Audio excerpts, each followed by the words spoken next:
Sanata Rabi Musa Kwankwaso, menene ke bata ma rai a Najeriya? A ce akwai wasu 'yan ta'adda a Najeriya waɗanda an san su, an san iyayensu, an san garinsu, suna alfahari da wannan. Wace shawara za ka iya ba shugaban ƙasa da kuma sauran gwamnoni? Kuma shugaban ƙasa da sauran gwamnoni kowa ya ɗauki mataki. Yanzu abin ba sharholiya ba ce, ba yawo a jirgin sama ba ne, ba zuwa a je a tafi gidan suna ko ɗaurin aure ba ne, abin di ya wuce wannan. Alhaji Atiku Abubakar, ka gamsu da yadda ake yaƙi da Boko Haram ɗin yanzu?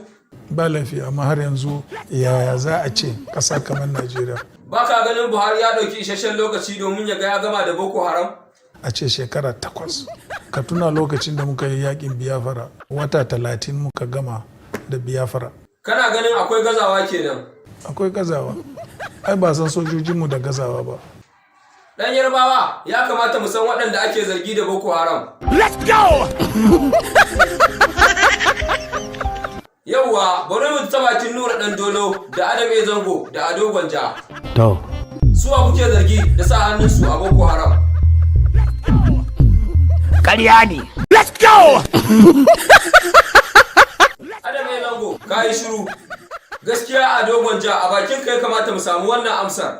Ni ne karkatacce kuka kame daɗin ha? Zagin ka kasuwa kowa ka zaga ya san da kake ba, sai ka wani kama suna ba. Haba da Allah. Ashe kamar aboki ya kirawo.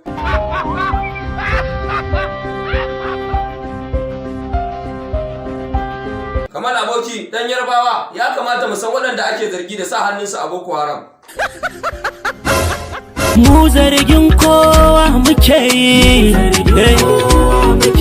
babu jarumi babu jaruma. Mu zargin kowa muke yi, mu zargin kowa muke yi, mu zargin kowa muke yi. Nace mu zargin kowa muke yi, mu zargin kowa muke yi.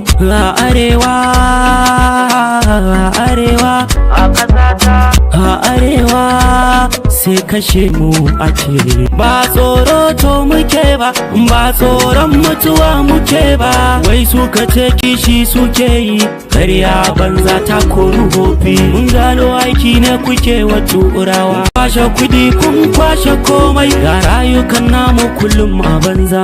Mu dai zargin kowa muke yi.